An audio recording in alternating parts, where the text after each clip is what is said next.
tonight, I only ask one thing of you. Close your eyes, and let the sound of rain carry you away. There is a place, at the end of an ancient road, beyond a gate of stone and earth, where for 1,000 years, weary travelers arrived, and found rest. There is an old man there, beside a fire, with a copper kettle, still breathing its warmth into the night. And he is waiting for you. Come, the door is open. The Tea Master of the Rainy Caravanserai. A bedtime story for deep rest and sleep. Chapter 1. The Rain Beyond the Caravan Gate. The rain begins softly, very softly, the way all good things begin. You hear it first, before you see anything at all. A gentle tapping, upon dry leaves, upon old stone, upon the dusty road that stretches long and quiet behind you. And then, slowly, you become aware of the sky above you. It is a deep, deep blue, the color of the hours between midnight and morning, a darkness so full and soft it feels like something you could rest inside, like a great, gentle hand cupped around the world. Stars still shine in the far edges of that sky, pale and patient. They have watched over these ancient roads for 10,000 years, and they will watch for 10,000 more, and tonight, they watch over you. The rain comes down in long, thin threads, silver in the darkness, and each drop touches the earth with the quietest sound, a small whisper, a small arrival, as though the rain itself understands that the world is resting now, and does not wish to disturb it. You walk slowly, along a road of packed earth and old stone.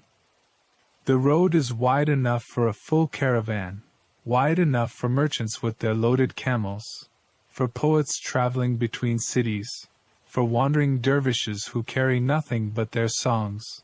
But tonight, the road is yours alone. Your feet move without hurry. There is no need to hurry. The destination is already close. You can sense it, the way you sense warmth before you see a fire, the way you sense water before you hear a stream. Something in the air ahead is different. Softer, more settled. Like a place where people have rested for a very long time, and left something of their rest behind. You breathe in. The air smells of wet earth, of ancient dust made gentle by the rain, of something green and alive stirring beneath the stones, of wood smoke, distant and sweet, curling upward from somewhere not far ahead. You breathe out. And you walk on. The road curves gently, following the shape of the land, the way roads in this part of the world have always curved, not cutting through the earth like a blade, but moving with it, the way water moves, the way time moves, finding the easiest and most natural path. On either side of you, low hills rise and fall in the darkness. Their shapes are familiar, like the shapes of sleeping animals, like the shapes of old friends resting side by side. Sparse grasses grow along the hillsides, bending now in the gentle rain, bowing their thin heads toward the earth, as though in quiet reverence. Here and there, a solitary tree stands against the dark sky. A gnarled and ancient plane tree, its wide branches spread like open arms, its leaves catching the rain and releasing it in soft, slow drops. You pass beneath one of these trees, and for a moment, you are sheltered, the rain quiets above you, filtered through all those leaves, and you look up through the green darkness above and see only the soft movement of branches, and beyond them, the deep, starlit sky. You stand beneath the tree for a little while. Just breathing. Just listening. The sound of rain on leaves is one of the oldest sounds in the world, and it is a sound that knows how to reach into the body, into the chest, into the breath, and slow everything down. You let it slow you. You let it settle into you. And then, when you are ready, you step out from beneath the tree and continue along the road. The smell of wood smoke grows stronger now. It is the smell of a good fire, a fire built with patience, fed carefully, tended by someone who understands that fire is a living thing and deserves to be treated with respect. You follow the smell. And then, through the soft curtain of rain, you see it. Light. Warm amber light, glowing through the darkness like a lantern set out to guide lost travelers home. And then more light, and more, as your eyes adjust, as the road ahead reveals itself. The Caravanserai. It rises slowly from the darkness, from the rain, from the ancient earth, as though it has always been there, as though it grew from the ground itself, the way mountains grow, the way cliffs grow, over centuries, over patient centuries. The walls are built of stone and fired clay brick, the color of the earth itself, ochre and amber and the deep red-brown of old terracotta, and they rise tall and solid against the sky, not threatening, not cold, but steady, the way a mountain is steady, the way a grandfather is steady, simply present, simply there. The rain moves across these walls in soft, dark curtains, and the stone drinks it in, and the ancient mortar between the bricks softens just slightly, releasing that smell, that ancient, irreplaceable smell of wet clay and old earth and stone that has stood for centuries in the sun and the rain and the wind and the cold, and has endured all of it, quietly, patiently, without resistance. You breathe that smell in deeply. It fills your lungs like a prayer.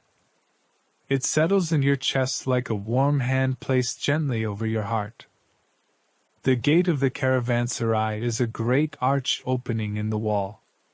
The arch is tall, taller than you might expect, tall enough for a fully laden camel to pass through without lowering its proud and ancient head, and the arch is made of brick laid in careful, concentric curves, each curve placed with intention, each brick set by hands that understood the weight they were carrying, and the weight they were making possible for others to carry. Iron lanterns hang from the arch on both sides. They are old lanterns, the kind that have been here for so long they have become part of the architecture, as natural as the stones themselves, their iron frames dark with age and weather, but inside each lantern, a flame burns. Just a small flame. But enough. Enough to fill the arch with amber light, enough to make the rain-wet stones glow softly, enough to say to whoever arrives, "You are welcome here, you are expected here, the light has been kept burning for you." You pass beneath the arch. And you feel it as you pass, a shift, subtle but unmistakable. The way the air changes when you step inside a very old building, as though you have stepped not just through a doorway but through a layer of time itself, as though all the travelers who have passed through this gate before you have left something here, some trace of their relief, some trace of their gratitude, their exhaustion softened into rest, and all of it has settled into the stones, and rises now, very gently, to meet you. Inside the gate, the Caravanserai opens into a great courtyard. It is a wide, open square, enclosed on all four sides by the high stone walls and the deep, shadowed arcades that run along the base of each wall. In the center of the courtyard, there is a pool, a rectangular basin of still water, and tonight, the rain falls into it, drop by quiet drop, sending out rings that widen and fade, in a rhythm as slow and steady as breath. You stand at the edge of this pool and watch the rings. Each drop falls, and creates its circle, and the circle grows wider, and then it disappears, and then another drop falls, and another circle begins. And you understand, watching this, that the rain has been doing this all night, that it was doing this before you arrived, that it will continue doing this long after you have found your rest, and that there is something deeply comforting in that continuity, that persistence, that gentle, ceaseless rhythm. Around the edges of the courtyard, beneath the arched arcades, the caravanserai prepares itself for the night. You can see the shapes of camels resting in one corner, great dark shapes folded quietly onto the ground, their long necks curved downward, their eyes closed, their breathing slow and deep. They have traveled far today, and they rest now with the complete and enviable peace of animals who do not carry tomorrow in their minds. Near them, rolls of hemp rope and leather strapping have been coiled and stacked with care. Sacks of grain and dried goods sit in orderly rows beneath the shelter of the arcade, and the sweet, dusty smell of packed spices drifts occasionally through the rain: cardamom, turmeric, dried rose petals, cumin, the fragrant cargo of the ancient trade routes. A few small fires burn in iron braziers along the arcade, casting pools of orange warmth into the darkness, and beside each brazier, the shapes of travelers, sitting quietly, wrapped in their cloaks, heads bowed slightly, some sleeping already, some still simply sitting with the fire, letting the warmth sink into tired bones. Everything here is slow. Everything here is quiet. The rain falls. The fires burn. The camels breathe. And somewhere, from the far corner of the courtyard, from beneath the widest and deepest of the arched arcades, comes the softest sound. The sound of water. Not rain water, but water being poured, deliberately, carefully, from one vessel into another. And with it, the faintest thread of steam. And a smell, rising through the rain, rising through the wood smoke, unmistakable and immediate. Tea. You move toward that smell, instinctively, naturally, the way you move toward warmth when you are cold, toward light when you are in darkness. Your feet carry you along the edge of the courtyard, past the resting camels, past the quiet travelers huddled at their fires, across the stone paving that is slick and softly gleaming with rain. And with each step, the smell of tea grows stronger. It is not just tea, you realize. It is something more complex than that, something richer, something that has been built up over years and years in this one place, in this corner of the caravanserai, where the same fire has burned for longer than anyone can precisely remember, where the same copper vessels have been used to brew and pour and serve, and where the walls themselves have absorbed the fragrance so deeply that it has become part of them, part of the stone, part of the mortar, part of the air in this particular corner of the world. The smell is warm. It is ancient. It carries within it the memory of 10,000 cups, of 10,000 travelers who came here cold and tired and left warm and rested, of 10,000 quiet evenings when the rain fell and the fire burned and the tea was poured and someone was a little less alone because of it. You breathe it in. And something in you recognizes it. Something in you relaxes.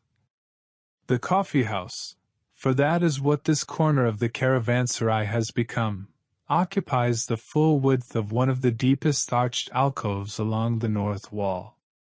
It is not large, but it does not need to be large.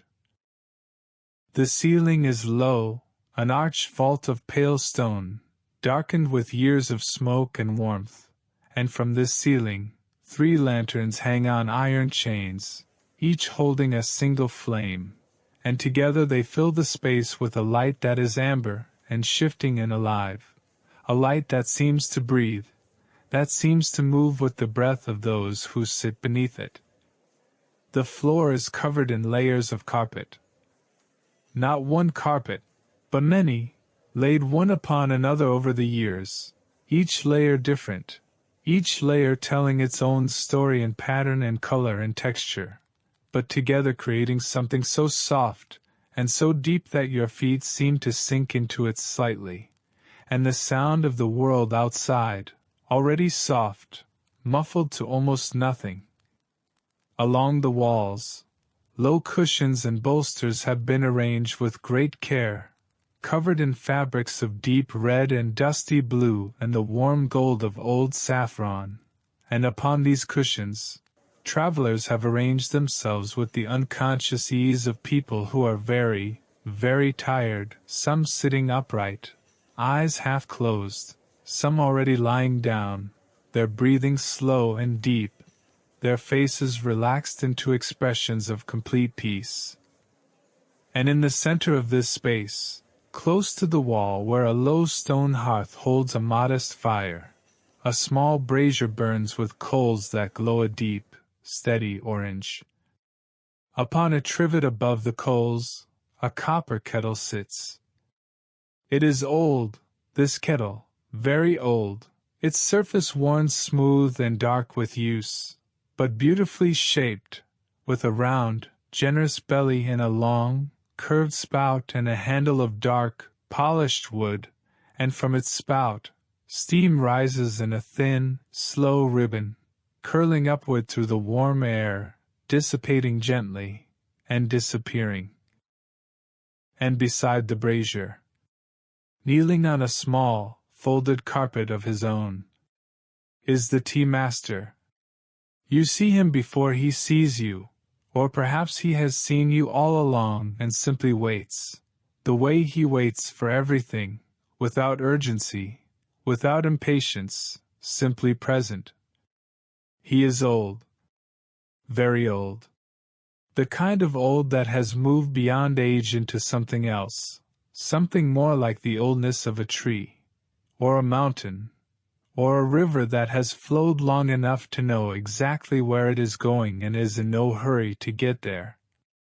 His hair is white, completely white, and it falls in soft waves to his shoulders, and his beard is white too, long and full and carefully kept, and when he moves, which is rarely, he moves with a slowness that is not the slowness of infirmity but the slowness of a man who has learned, through many years and much experience, that there is very little in this world that benefits from being rushed.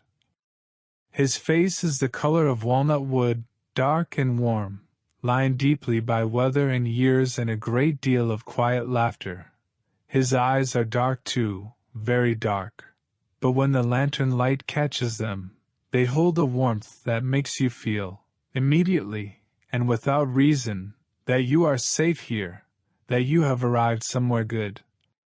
He wears a long coat of dark indigo, worn at the elbows and soft as old cloth can only be soft after decades of wear, and over this, a simple vest of dark wool, and on his head, a small cap of the same dark wool, plain and unadorned. His hands, you notice his hands, they are remarkable hands, the hands of someone who has spent a lifetime working carefully with small and delicate things, long-fingered and precise, with calluses in places where years of handling copper and hot metal have left their marks. And yet, when he lifts the kettle, when he reaches for a cup, his movements have a grace so natural and so complete that watching them is its own form of rest. He does not look up as you approach. He does not need to. He simply reaches, without hurrying, without pausing in what he is doing, and lifts a cup from the stack beside him, and sets it before the empty space on the carpet nearest to you. And this quiet gesture, this wordless welcome, tells you everything you need to know. You are expected. You are welcome. Come in, sit down, you are home. You remove your shoes at the edge of the carpet. It is the natural thing to do, the only thing to do, and your feet, freed from the day's walking, spread gratefully against the thick softness of the woven wool.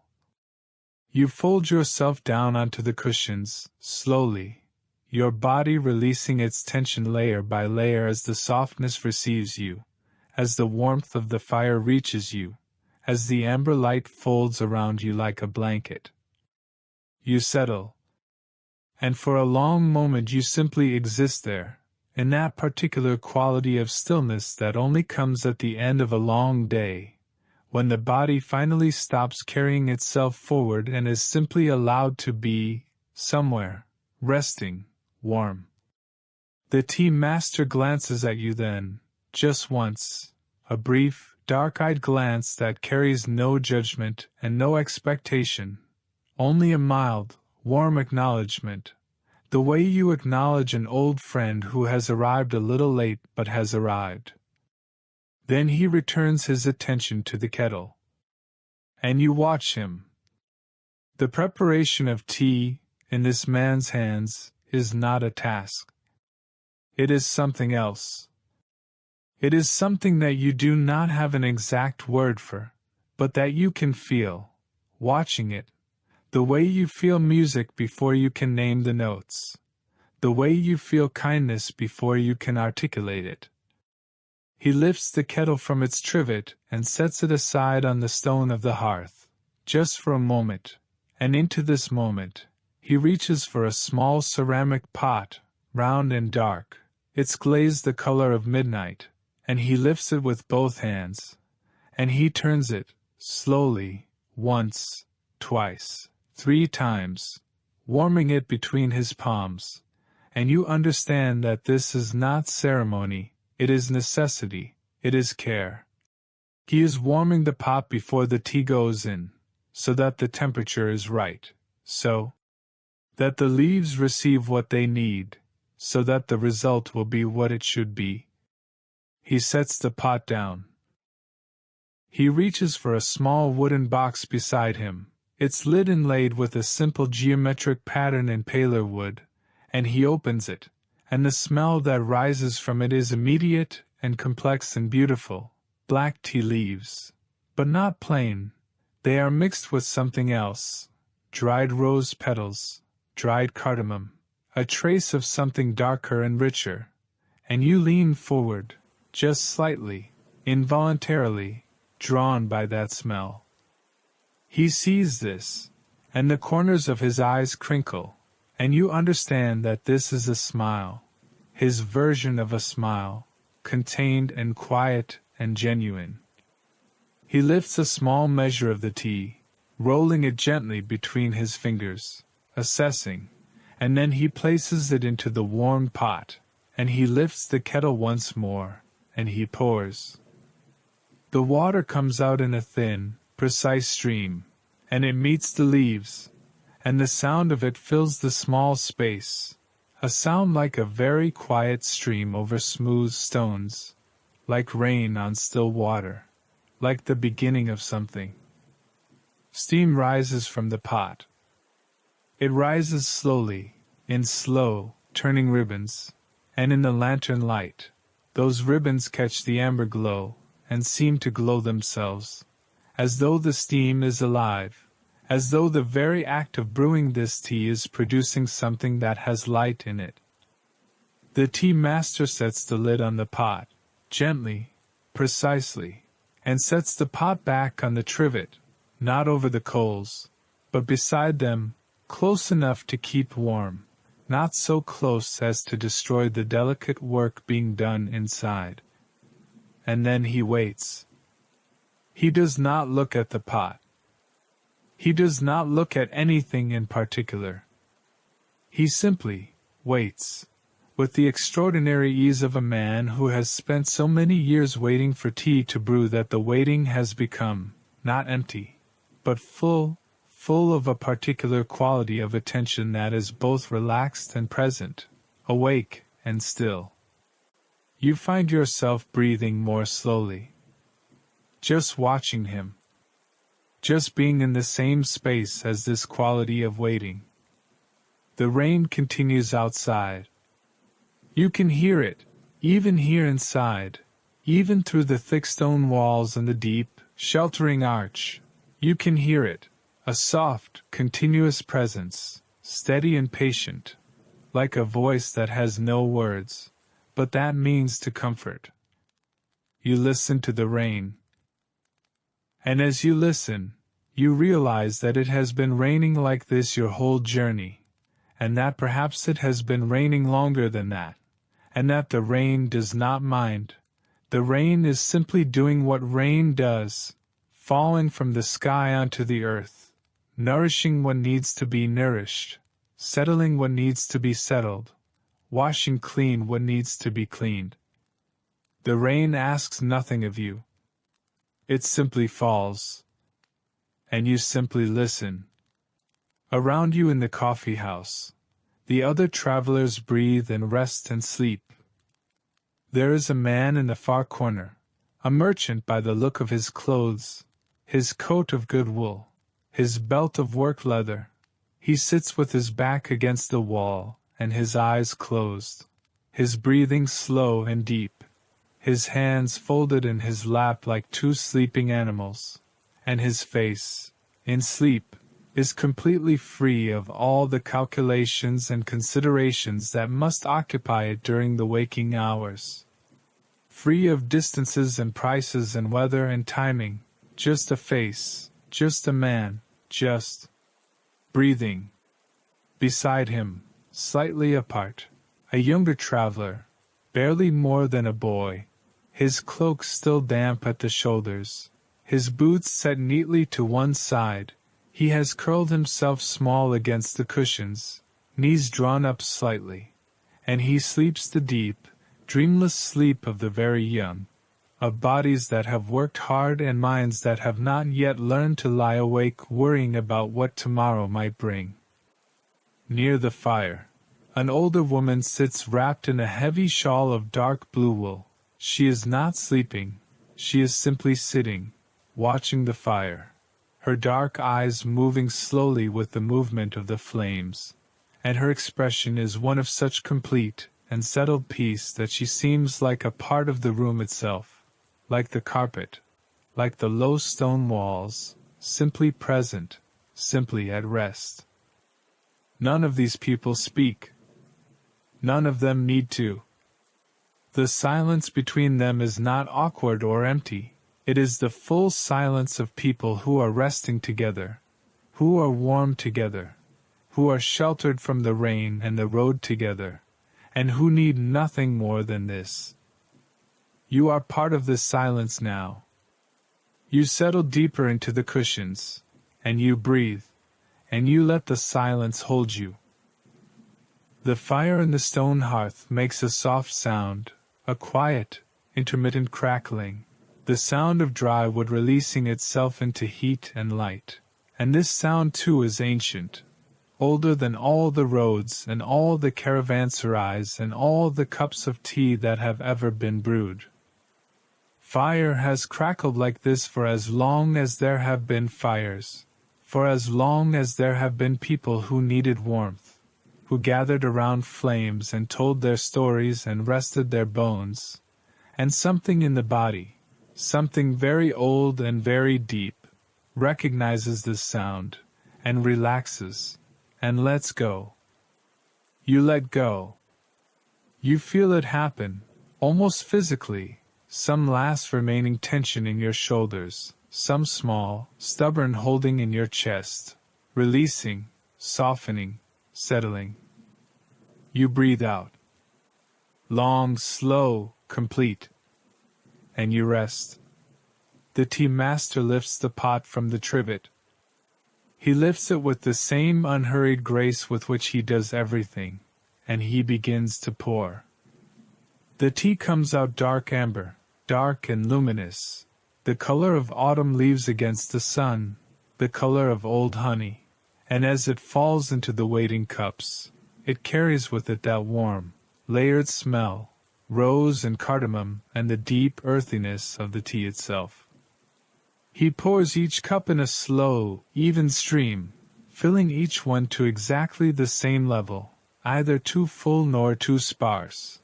And then he sets the pot down, and he lifts the first cup, and he turns, and he looks at you. And his expression says, "Here, this is for you, this is yours." He holds the cup toward you, cupped in both hands, the steam rising between you, and you reach forward, and you take it. The cup is warm. Of course it is warm, but still, the warmth of it surprises you, or rather, it does not surprise you, it moves you, this specific warmth, the warmth of something that was cold water just minutes ago and has been transformed by heat and time and careful attention into something that can warm your hands, and in a moment, your whole body. You wrap both hands around the cup. You feel the warmth spread up through your palms, up through your wrists, up along your forearms. And you simply hold it for a moment, not yet drinking, just holding, just letting the warmth come. Outside, the rain continues to fall upon the caravanserai, upon the ancient stone walls, upon the great arched gate, upon the carved stonework of the arcade pillars, upon the courtyard pool where the rings widen and fade, widen and fade. The rain falls on the hills beyond the walls, on the road you traveled tonight, on the plane trees along the road, on the dry grasses that have been waiting for this rain, drinking it now with the slow, patient gratitude of all growing things. The rain falls on the long trade road that leads east and west from this caravanserai, the road that stretches east toward the mountains and the cities beyond them, and west toward the sea, and along this road, somewhere in the darkness, other travelers, other caravans, are moving through the rain, or have stopped, or are seeking shelter of their own, each one following their path, each one carrying their story, each one belonging to this great, slow movement of people across the land that has been happening for thousands of years. You think of all the travelers who have passed through this gate before you. Merchants from Samarkand and Tabriz and Shiraz, their camels loaded with silk and spice and dyed cloth and worked metal and dried fruit and perfume. Poets moving between the courts of kings, carrying their verses in memory, their lips still moving with the cadence of words they were composing. Pilgrims walking toward holy cities, their feet bare or sandaled, their eyes focused on a distance that was not merely physical. Scholars carrying books wrapped in oiled cloth, precious and carefully guarded, the accumulated thinking of centuries balanced on a mule's back. Young men going out into the world for the first time, wide-eyed, a little frightened, a little thrilled, carrying the smell of their mother's kitchen still somehow in their clothes. Old men returning home after lives spent in motion, their faces weathered, their eyes distant with accumulated miles, ready now for rest. All of them passed through this gate. All of them sat beneath this arch, or one very much like it. All of them were sheltered from the rain, and warmed by a fire and given tea by hands that understood what it meant to be weary. And you are part of that great procession now. You are part of that long, slow story of people moving across the earth and resting and moving again. And it is a good story to be part of, an ancient story, a human story, and tonight, you are in the best part of it. You are in the resting part. Your eyelids feel heavy. Not the heaviness of effort, but the heaviness of release, The heaviness that comes when the body finally believes it is safe, finally believes it is warm, finally believes it can let go of the vigilance it has been carrying all day, all the watching and listening and attending to the road and the weather and the distance still to go. All of that can rest now. All of that can be set down. You are here. You are warm. The fire is burning. The tea is warm in your hands. The rain is falling outside, and it is only rain, gentle rain, nourishing rain, the rain that the earth has been waiting for. And the tea master sits beside his fire, and he is steady, and he is present, and he will be here when you wake, still watching, still tending, still pouring tea with those careful and extraordinary hands. You let your eyes close, just partway, just enough to let the world soften. The fire becomes a warm glow behind your eyelids, amber and shifting, and the sound of the rain becomes everything, the whole world simplified to this single, continuous sound, this soft and patient falling, this gentle and ceaseless arrival.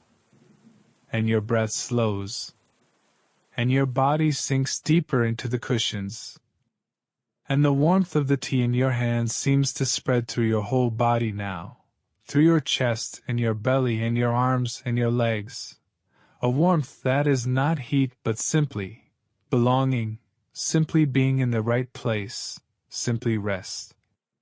The caravanserai holds you. These walls that have stood for centuries, that have sheltered travelers through rain and heat and cold, and the slow turning of seasons, they hold you now. The carpets beneath you, woven by hands long gone, in patterns that carried the memory of mountain flowers and geometric dreams, and the intricate beauty of a world seen with patient eyes, they hold you. The lanterns above you, each flame small and steady in the amber dark, they hold you.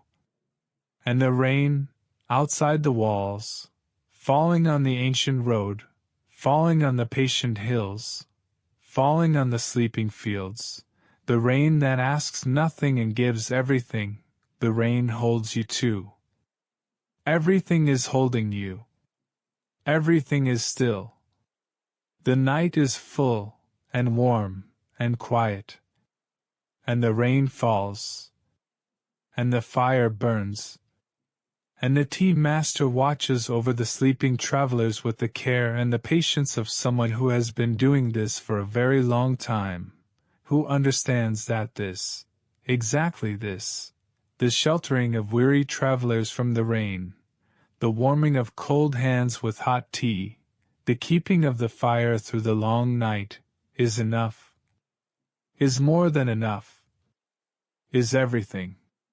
You breathe. Slowly, deeply, and the night receives you, gently, warmly, completely. Rest now. You are here. The rain is falling. And all is well. All is well. All is well. Chapter 2: The First Cup of Tea. The warmth is the first thing you notice. Not the warmth of the fire, though that is real enough, and not the warmth of the tea in your hands, though that is real too, but something deeper than either of those, something that has been building since you stepped through the gate and into the shelter of the caravanserai, a warmth that has less to do with temperature and more to do with belonging, with being in the right place, at the right time, surrounded by the right kind of quiet. You breathe it in, this warmth, and it settles into your chest like the last light of evening settling into the western hills. Slowly, completely, without hurry. The tea master has not yet spoken a word to you. And yet you do not feel the absence of words as a lack, you feel it as a gift, as the gift of someone who understands that the newly arrived do not need to be spoken to immediately, who understand that the body needs to settle before the mind can receive anything, and that the settling takes the time it takes, and that the best thing to do, the kindest thing to do, is to simply hold the space warm and quiet and allow the settling to happen. So he says nothing. And you say nothing. And the fire crackles. And the rain falls.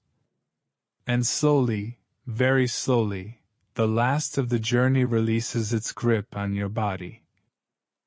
You feel it in your shoulders, a softening, a letting down, as though you have been carrying something heavy that you did not know you were carrying until it was gone.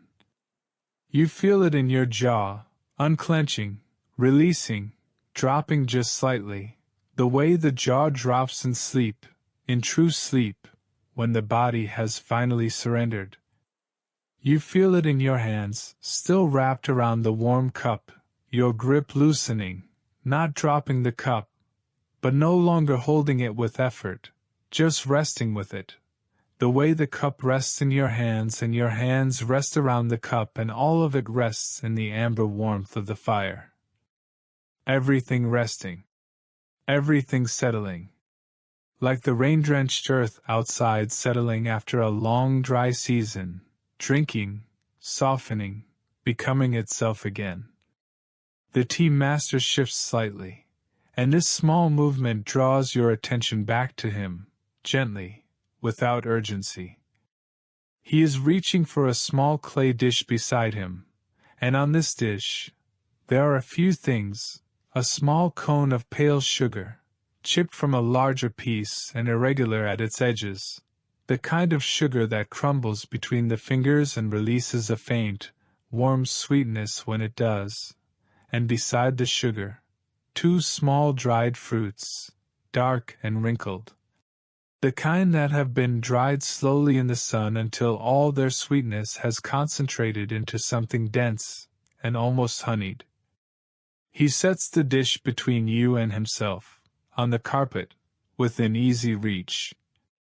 Another gesture of welcome, simple, without ceremony, just here, take what you need, what is here is yours. You look at the dish for a moment. And then you look at the tea in your cup, still steaming, still releasing that rich, fragrant cloud of rose and cardamom and black tea. You sip.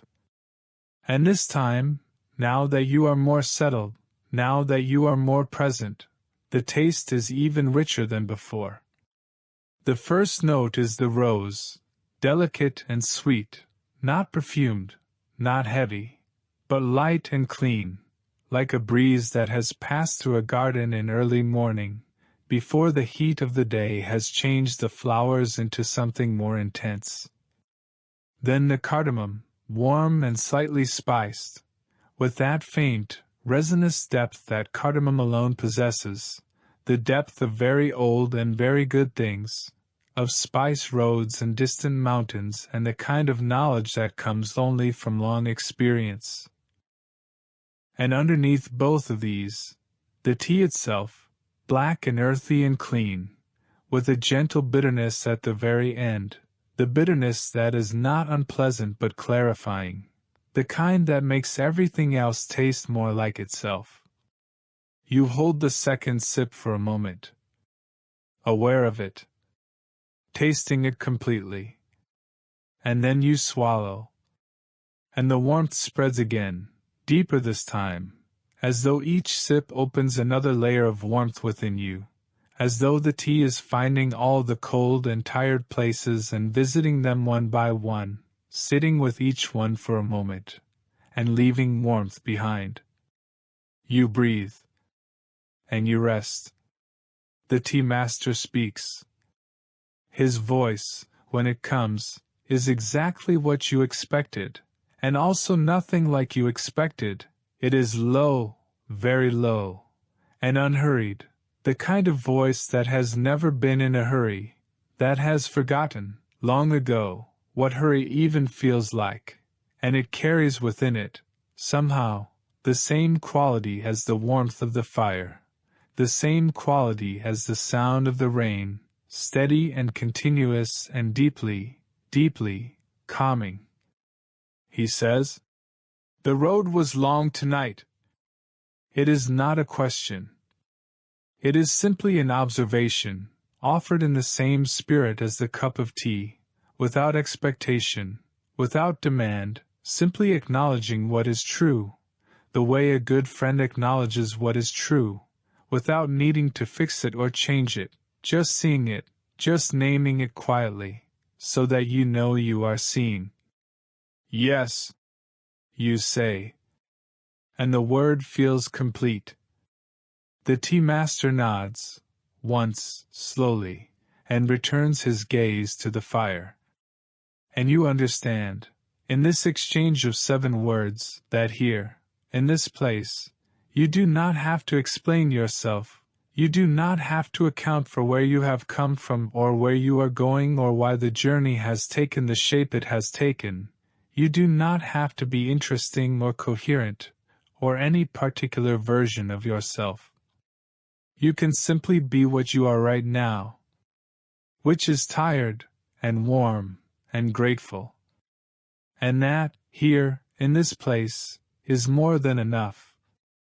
The fire settles slightly, a log shifts on the hearth, and a small shower of sparks rises and fades, and the flames reorganize themselves, finding their new balance, burning with a slightly different shape than before, and the light in the room shifts with them, moves, breathes, and then steadies again. You watch the fire. Fires are endlessly interesting in this way. They are never still, never the same from one moment to the next, and yet they are always fire, always recognizably themselves. And there is something in this that you find deeply restful to contemplate. The way a thing can be constantly changing and completely itself at the same time. The way you are constantly changing and completely yourself at the same time. You breathe. And you watch the fire. And the fire burns. The tea master refills your cup without asking. You did not notice it had emptied, the way you do not always notice time passing when you are truly at rest. But now that it is refilled, now that the fresh steam rises again, and the smell of rose and cardamom drifts once more through the air, you are grateful, quietly and completely grateful, the way you are grateful for things that arrived before you knew you needed them. The new cup is slightly cooler than the first, which makes the warmth spread differently, more slowly, lingering longer on the tongue, settling more gradually in the chest. And this is good too. This is its own kind of pleasure, the pleasure of something familiar experienced at a different pace. You are becoming familiar with this tea now. Your body is beginning to recognize it, to expect it, to receive each sip as something known and good, the way the body receives a familiar song, a known voice, a beloved smell. The rain shifts outside. A slight change in the wind, and the sound of rain on the stone courtyard is replaced, briefly, by the sound of rain on the canvas covers of the merchant goods, a softer, fuller sound, more resonant, as though someone very far away is drumming very slowly and very gently on a stretched drum. Then the wind shifts back, and the familiar sound returns, rain on stone, clear and light and continuous. You close your eyes for a moment, just to listen, just to let the sound of rain fill your entire awareness. Every drop, every small arrival, every quiet whisper of water meeting earth. It is so steady, so patient, so utterly without agenda. The rain falls because that is what rain does. It has no choice and no preference. It falls where the wind takes it and lands where the earth receives it, and that is the whole of its existence. And in its wholeness, in that complete and unself-conscious surrender to what it is one of the most restful things in the world to listen to. You listen. And you breathe. And time moves, but gently, the way it moves in places like this, not in minutes and hours, but in cups of tea and small shifts of firelight and the slow deepening of the night. The woman in the dark blue shawl has finally closed her eyes. She made the transition without drama, without announcement, simply, gradually. The space between one blink and the next grew longer, and longer, and then she was asleep, her hands still folded in her lap, her breathing still deep and even, and her face, still carrying that expression of complete and settled peace. The young traveler in the corner has not moved since you first saw him, still curled small and still breathing in that deep, effortless rhythm of true sleep, still blissfully unaware of rain and firelight and the slow passage of the night. The merchant near the wall has shifted slightly.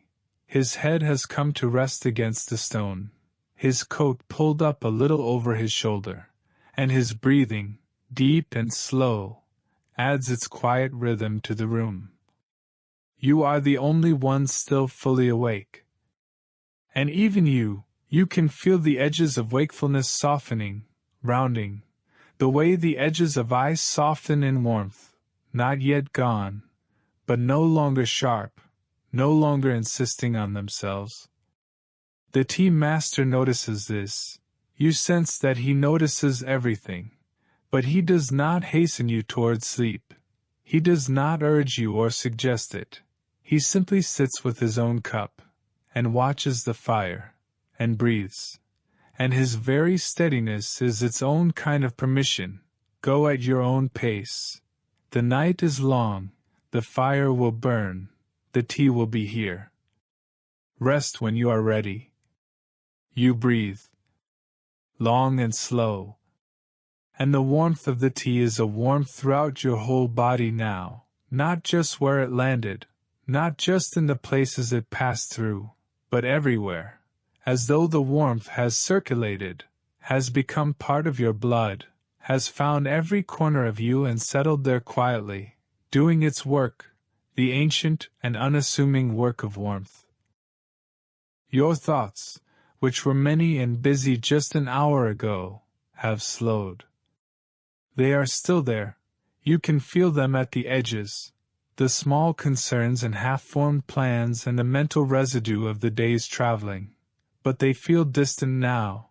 They feel like sounds heard from another room, or like clouds seen from inside a warm house through a rain-streaked window. There, but not close. Present, but not urgent. Not requiring anything of you right now.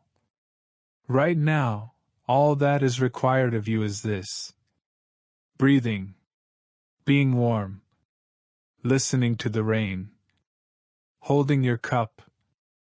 This is enough. This is everything. The tea master sets his own cup down. He reaches for the wooden box again, and adds a little more tea to the pot, and a little more hot water from the kettle, and the smell rises again, that warm, complex, layered smell that has become, in the space of just one evening, something you associate with safety, with shelter, with arriving somewhere good after a long road. He does not rush this refilling.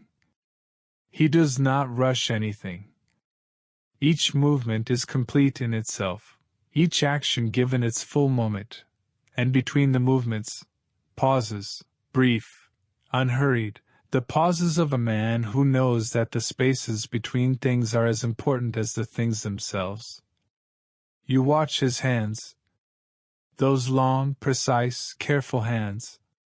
The way they know where everything is without looking, the way they know how much pressure to apply, how much to pour, when to stop. This is the knowledge of years, of decades, of a lifetime spent in this particular practice. And the knowledge has moved so deep into the body, into the bones and the muscle and the very skin, that it no longer requires thought. It simply happens, effortlessly, the way breathing happens, the way the heart beats. And watching this kind of deep, embodied knowing, you feel something loosen in you. Something that has perhaps been held tight for a very long time. Something in you that has been trying very hard. Trying to know things, to figure things out, to be prepared for what comes next, to carry the future in your hands and the past in your chest and manage both of them at once. That something, watching these hands, loosens. Not disappears, not is solved, just loosens. Just breathes. Just takes a moment's rest from all its effortful carrying. And the loosening is sweet. It is so sweet. You breathe. And the warmth moves through you. And the rain falls. And the fire crackles. And the night is full and good and deep. Outside in the courtyard, the rain continues its patient work. The pool in the center has risen a little, just a little, with all the water that has fallen into it tonight, and the rings on its surface are constant now, so many drops falling so closely together that the rings overlap and intersect, creating an endlessly shifting pattern, a living mosaic. A geometry that is never still and never the same twice, and yet is always ordered, always following the same simple law. Water meeting water makes a circle, and the circle expands, and the circle fades, and another begins. Somewhere on the other side of the courtyard, a camel sighs. A deep, slow, satisfied sound, the sound of an animal that has found its rest, that has set down its load and folded itself down onto the earth and decided, completely and without reservation, to be exactly where it is. This sound makes you smile. Just slightly, just a small, quiet smile. Because it is the right sound for this moment, the most honest sound, the sound of something that knows how to rest without apology, without wondering whether it deserves to rest, without planning when it will get up again. Just resting. You take the last sip of your second cup. It has grown cool now, cool enough to drink in one slow, careful sip, and as it goes down, you feel the full warmth of it, gather now, complete. The warmth of the whole cup concentrated in this last mouthful, the warmth of the rose and the cardamom and the deep, earthy tea, the warmth of the caravanserai and the fire and the rain-dark night. All of it, in one sip. All of it, settling in you. All of it, yours. The tea master looks at you, and his dark eyes are warm, and unhurried, and full of a kindness so old, and so settled that it no longer needs to announce itself. It is simply there, the way warmth is simply there in a stone that has spent all day in the sun. He says, "You carry many miles in your face. You consider this." And you nod. It is true. You have carried many miles, more miles than you could easily count. Miles of road and wind and weather and the thousand small negotiations of a life lived in motion, and all of them are in your face, in the lines around your eyes, in the slight heaviness of your expression, in the particular quality of your tiredness, which is not just the tiredness of tonight but the tiredness of many nights, accumulated, layered, patient. "Rest them here," he says. Quietly. Simply. Rest them here. And those 3 words, so simple, so clear, so given without expectation or condition, those 3 words do something to you. Something in your chest. Something in your throat. Some small and wordless gratitude. You breathe. And you let your eyes fall closed. And the warmth holds you. and the sound of the rain holds you, and the smell of the tea holds you, and the old man's voice, low and steady and warm, holds you too. Rest them here. Yes. Yes. You will rest them here. You will rest them here now. Beneath the amber lanterns, and the arched stone ceiling, and the quiet breath of sleeping travelers, and the steady fall of rain on ancient rooftops, you will rest your miles, all of them, every one. You will let them be still. You will let the night hold them while you sleep. The fire burns. The rain falls. And you breathe. And you breathe. And you breathe. Slower. Deeper. Softer. All the way down. All the way to rest. Rest now. Rest now. All is well. The fire is here. The tea master is here. The rain is here. And you are here. Warm, and held, and home. Rest. Rest. Rest. Chapter 3. Travelers of the Night. The night deepens. You can feel it deepening, the way you feel the tide going out, not with any one dramatic movement, but as a slow and continuous withdrawal, as though the world is pulling back from the edges of wakefulness, pulling back from noise and motion and the thousand small insistencies of the day, pulling back into itself, into its own deep center, where everything is still. The fire has burned lower now. Not gone, not even close to gone, but lower, more settled. The initial brightness of the new wood has given way to something more enduring, a deep, steady glow of coals beneath the remaining logs, orange and amber and the faintest edge of rose, and the light this produces is softer than the firelight of an hour ago, more intimate, more inward, more the kind of light that belongs to the middle of the night. When the world is at its most quiet, and the most ordinary things become somehow luminous. The lanterns above you have settled too. Their flames burn smaller now, more still, barely moving, as though even they are beginning to find their rest, and the shadows they throw are longer and softer than before, and the arched stone ceiling above you seems to have risen, to have become larger and deeper in the amber half-dark, like the inside of a cathedral, like the inside of a cave that has been warmed by the earth itself from within. You sit, and you breathe, and you listen to the sound of the rain. It is different now, the rain, different from when you arrived. When you arrived, the rain was fresh, eager, the rain of a storm still finding its rhythm, still discovering what it was going to be. Now it has settled into something more ancient, more assured, a rain that knows what it is doing, that has been doing it for hours and has found its pace, its depth, its particular quality of patience. It falls with a steadiness that is almost meditative. Drop, and drop, and drop.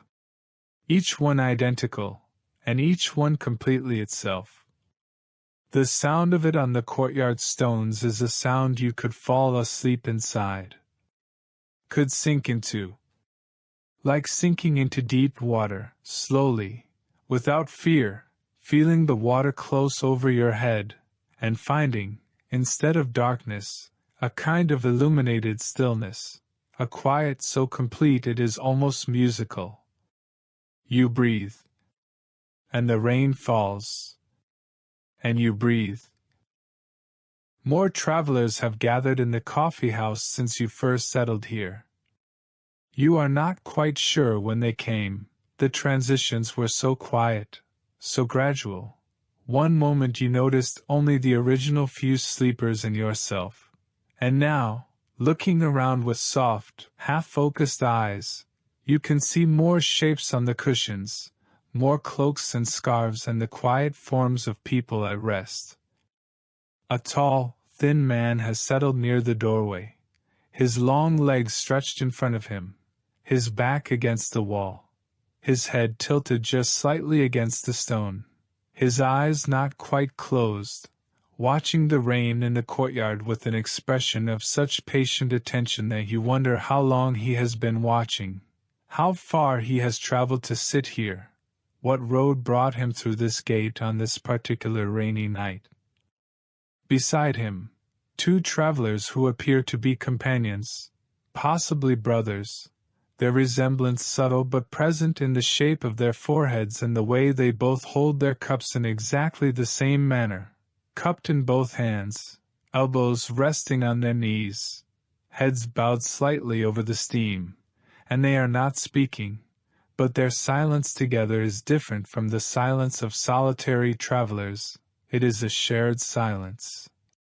The silence of two people who have traveled long enough together that they have stopped needing to fill the space between them with words.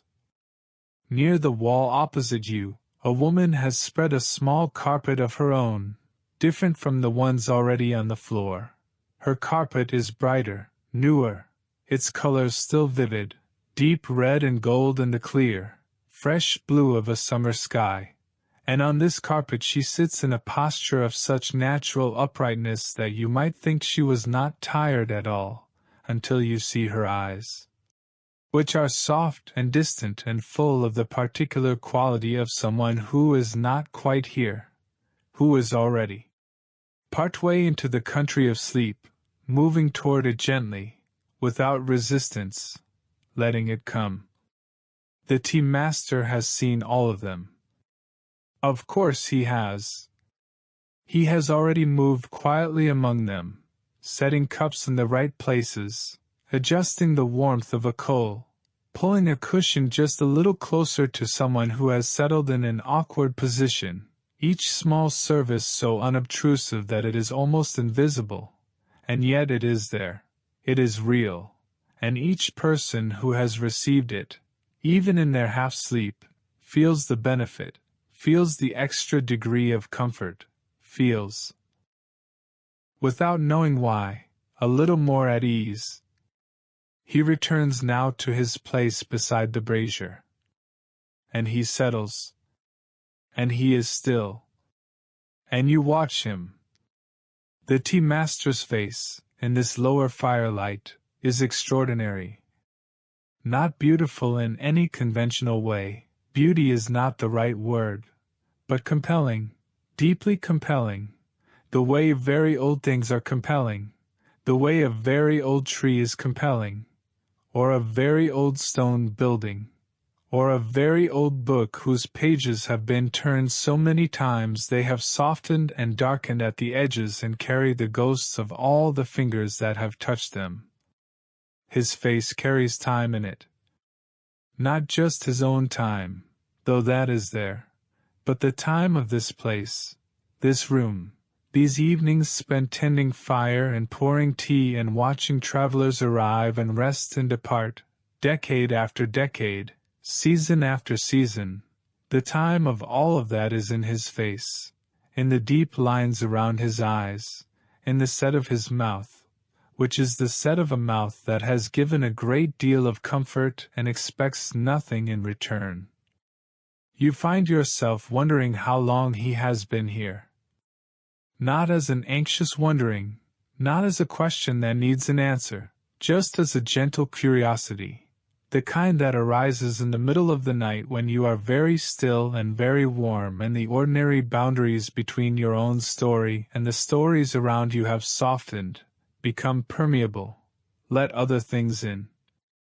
How many nights has he tended this fire? How many cups of tea has he poured?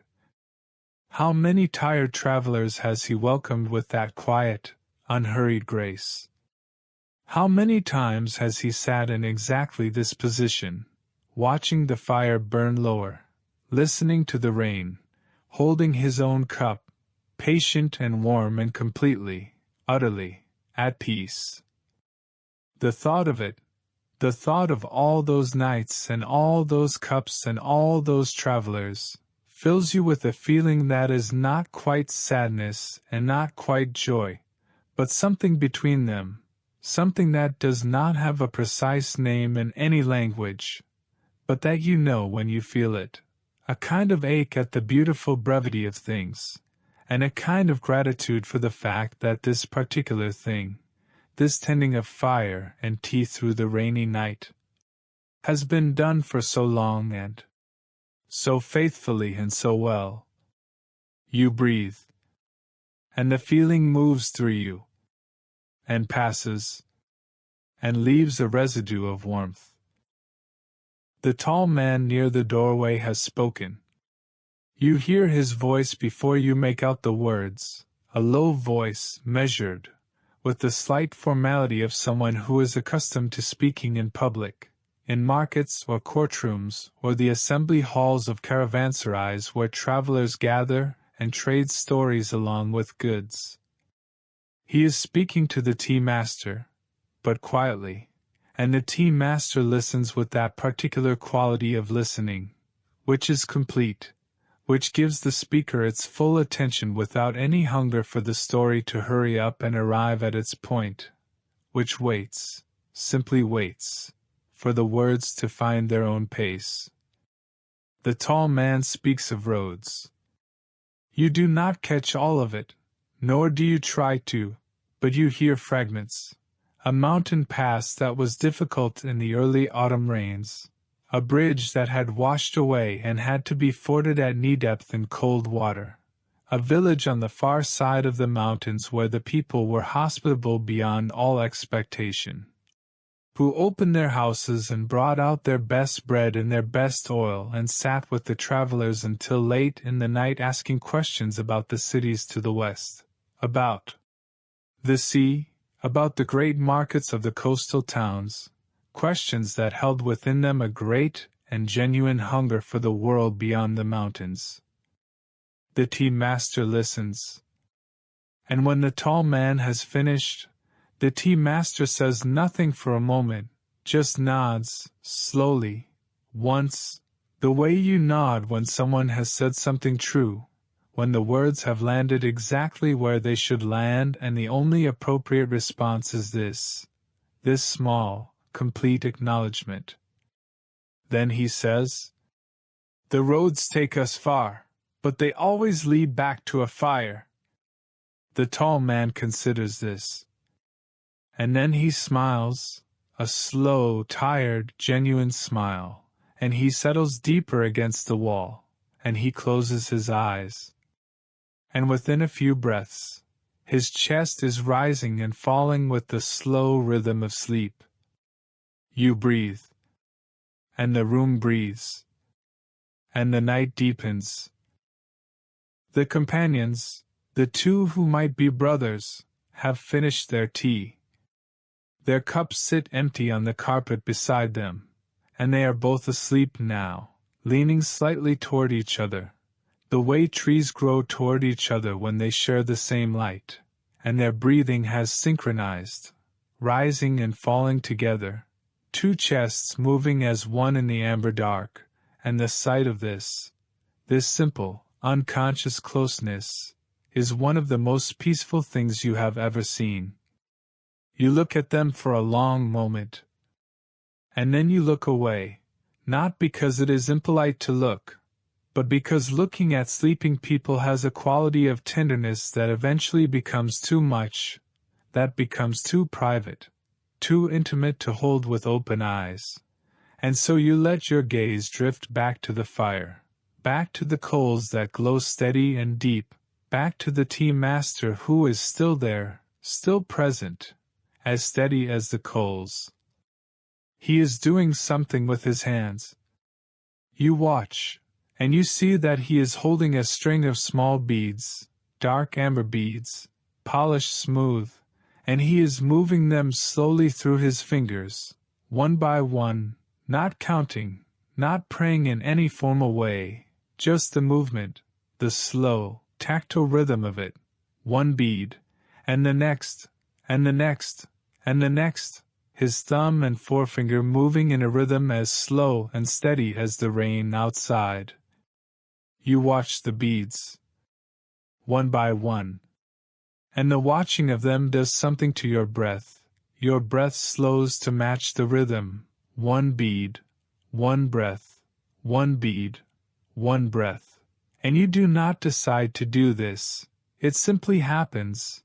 The body finding its rhythm in the rhythm of the room, finding its pace in the pace of the night. One breath. And one breath. And one breath. The woman on the bright carpet has shifted.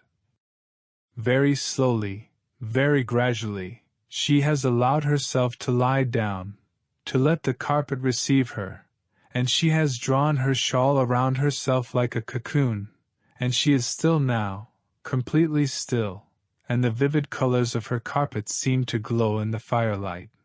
The red and the gold and the clear, fresh blue, and around her resting form, they are like the colors of a garden in full summer, like something alive and generous and warm. You look at her carpet, and you begin to see what is woven into it. The patterns are intricate, geometric at their core, but woven with a kind of invention, a kind of joy, so that the geometry is not rigid but living, not a system but a garden.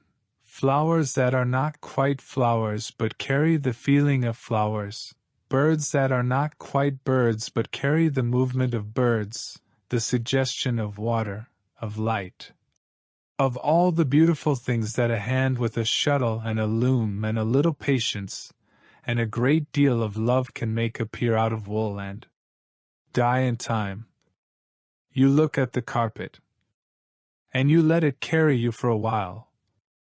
Into its patterns, into its colors, into the world it was made from and the world it makes.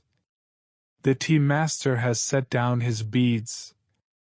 He is reaching for the kettle now, lifting it, testing its weight, deciding there is enough water still, setting it back, adjusting the position of the brazier slightly, so that the coals rest more evenly beneath the kettle's base. And all of this is done with such economy, such quiet precision, that it is almost invisible, but you see it, and you appreciate it, this constant, gentle maintenance. This tending of the small things that make the comfort possible. He reaches for a small ceramic container, dark with a cork stopper, and he removes the cork and tips a small measure of something into his palm. Dried herbs. You can see them even from here, small and dark and irregular. The preserved residue of something that was once green and alive and growing on a hillside somewhere under a particular sun.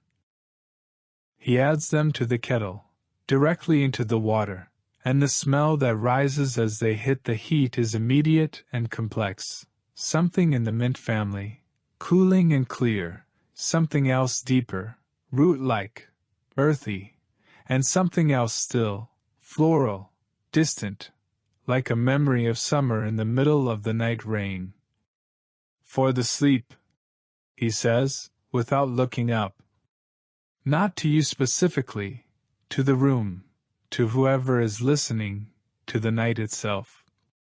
These herbs know what the body needs when it is tired, he says. They have been growing on hillsides since before this road was a road, since before this caravanserai was a thought in anyone's mind. They have been gathering rain and sun and all the patience of the earth, and now they give it back, in the steam, in the taste, in the slow warmth that moves through the blood and finds the places that are still holding on, and helps them let go.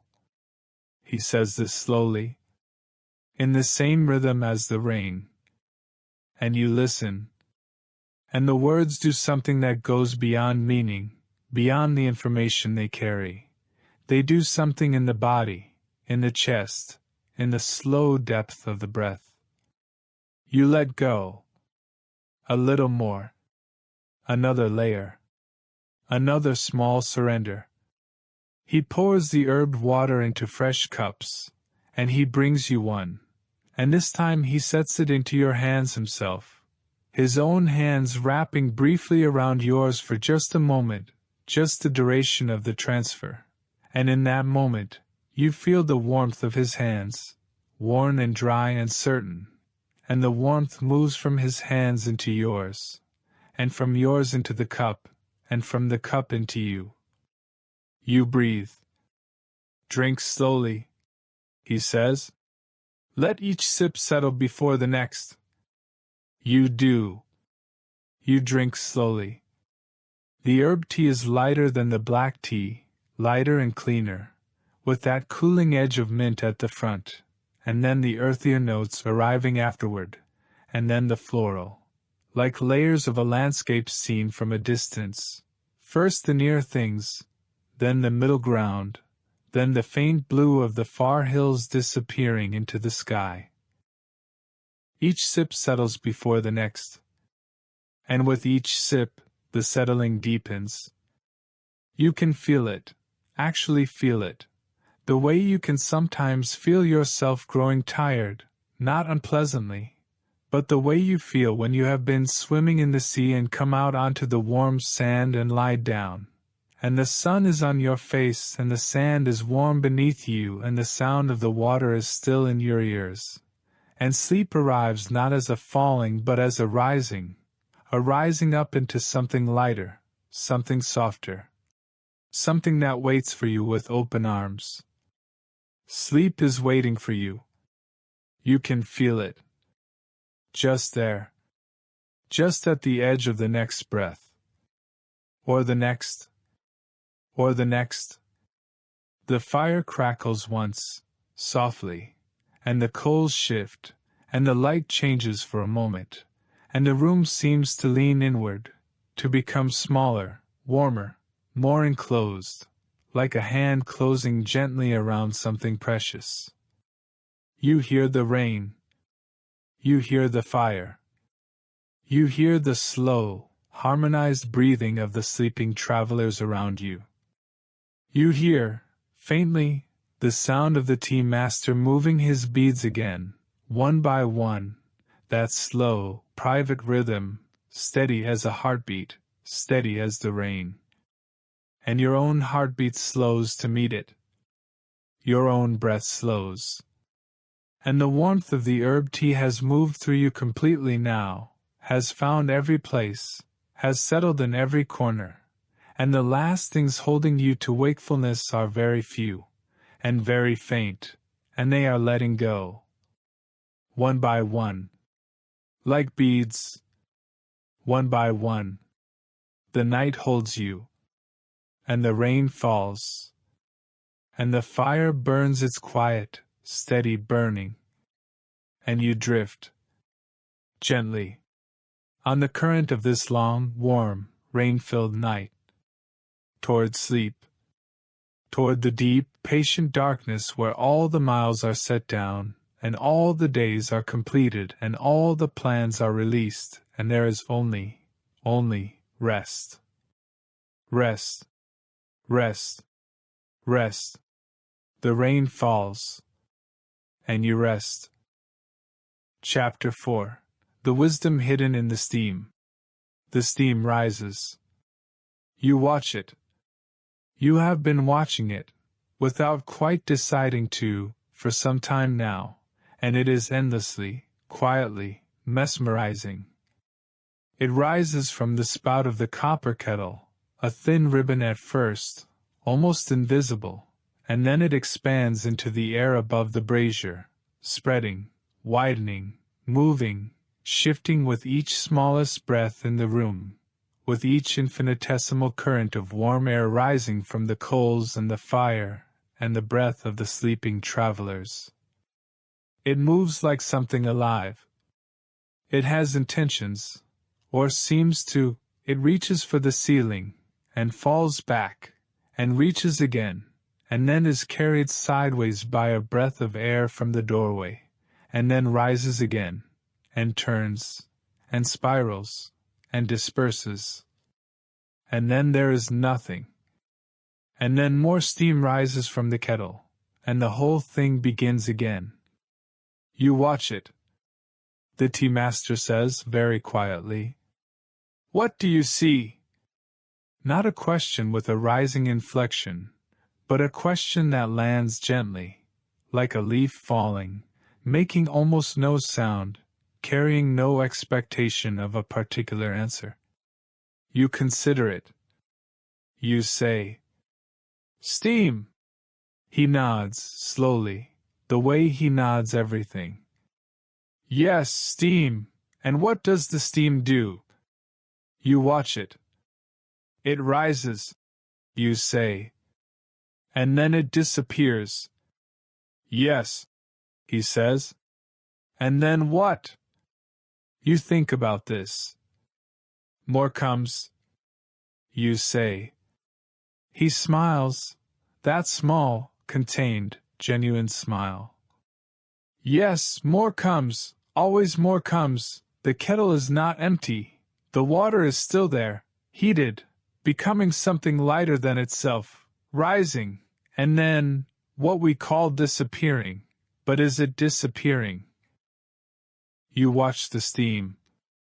It is not disappearing, you realize. It is dispersing, becoming part of the air, spreading so wide that you can no longer see it individually, no longer trace the thread of its origin, but it is still there, changed in form, but not gone. It has joined the air of the room. It is in the air you breathe now, has been, all evening. It becomes the air, you say. It becomes the air. He agrees. It was water. It became steam. It became air. It will become water again, when it meets something cool, something that allows it to condense, to gather, to become again what it was before. And all of this whole journey from water to steam to air to water, takes no effort, costs nothing, requires nothing from the water but that it be what it is, water, responding to what is, responding to heat, responding to air, responding to cool, never resisting, never insisting on, remaining what it was, just becoming what each moment asks it to become. You breathe. And you watch the steam. And you feel something in these words, something that goes beneath words, something that arrives in the body before it arrives in the mind, a kind of recognition, an echo of something you have always known but rarely had words for. The steam rises, and dissipates, and more rises, and dissipates, endlessly, without effort. Our thoughts, the tea master says after a moment, are like the steam. You turn to look at him. His eyes are on the kettle, but his attention is everywhere, on the room, on the night, on everything and nothing in particular. They arise, he says, from the heat of the mind, from the accumulated warmth of everything we have ever thought and felt and experienced. They arise, and they take a form, a shape, and they move through us, and then they disperse, and then more arise. And this is what thoughts do, this is what they are not the mind, they are what the mind produces, the way heat produces steam, and the steam is not the water, and yet it comes from the water, and it returns to the water, and nothing is lost, and nothing is added. You listen, and the words settle, the way the steam settles, the way the rain settles. When we chase the steam, he continues, very quietly, very slowly. When we try to hold it, to keep it in one shape, to prevent it from dispersing, we exhaust ourselves and we accomplish nothing. The steam goes where it goes, the thought thinks itself and moves on, and all our chasing and holding, all our effort to keep it fixed, to make it stay, this is what tires the mind, not the thoughts themselves, not the arising, but the grasping. The fire settles. A coal shifts with a small, soft sound. The shadows in the room deepen and then steady. You breathe. And you think about what he has said. Or rather, you do not think about it, you let it be there, the way the steam is there, not held, not chased, just there, arising, and then, when its moment is complete, gently dispersing. And as you sit with this, as you let the words be there without gripping them, you notice something. Your mind is quieter than it was. The thoughts that were there an hour ago, the busy, circling, planning, reviewing thoughts, they are still there at the edges, but they are like distant birds now, dark shapes against the evening sky, present, but not landing, not requiring anything, simply moving. And the quiet at the center of your awareness is deeper, more spacious. Like a courtyard after rain, all the dust settled, the stones clean and gleaming, the air washed clear. You breathe into that space. And it opens a little more. And a little more. Nothing needs to be chased, the tea master says. Nothing needs to be held. His voice is barely above a whisper now, soft as the fire, soft as the rain. The road you walked today will still have been walked, whether you think about it or not. The road you will walk tomorrow will arrive whether you prepare for it in the night or not. And this moment, this warmth, this fire, this rain, this cup, this breath, this moment exists fully and completely right now, is asking nothing of you, needs nothing added to it, is exactly as it should be. You breathe. And the moment is exactly as it should be. You feel that. Fully. For just a moment you feel the completeness of this moment, the way it contains everything that a moment can contain, warmth, shelter, the sound of rain, the smell of tea, the presence of sleeping travelers, the steady amber light, the old man's voice, the steam rising from the kettle, the beads moving through his fingers, the fire breathing on the hearth, all of it, complete, contained, asking nothing, needing nothing, simply being. And you are part of it. You are not separate from this moment, observing it from outside. You are in it. You are woven into it as completely as the tea master and the fire and the rain. And in this being woven in this belonging, there is a rest so deep it is almost impossible to name. You breathe. And the moment holds you. And you hold the moment. Without gripping. Without needing it to stay. Just being with it, the way the water is with the heat, just responding, just being present, just here. The rain has found a new rhythm. Not heavier, not lighter, but more even, as though it has found the pace it was always moving toward, the pace it will maintain until the storm has finished what it came to do, which is simply to fall, simply to be rain, simply to do what rain does in the great, slow, patient turning of the world's weather. You listen to this new rhythm. And it is beautiful. Not beautiful in a complicated way, not beautiful in the way that demands appreciation or attention or any response, just beautiful in the way that rain is beautiful, in the way that firelight is beautiful, in the way that a sleeping face is beautiful, simply, quietly, naturally beautiful, because it is what it is, doing what it does, being itself completely, without effort and without apology. You have stopped trying to stay awake. You realize this, gently, with a small, quiet surprise. You have stopped trying, and the trying has been replaced by something else. Not sleep exactly, not yet, but the country just before sleep, the borderland, the soft, warm, amber-colored borderland where the body has released its hold on the day and the mind has released its hold on itself, and there is only this floating, this gentle suspension, this being carried. You are being carried now.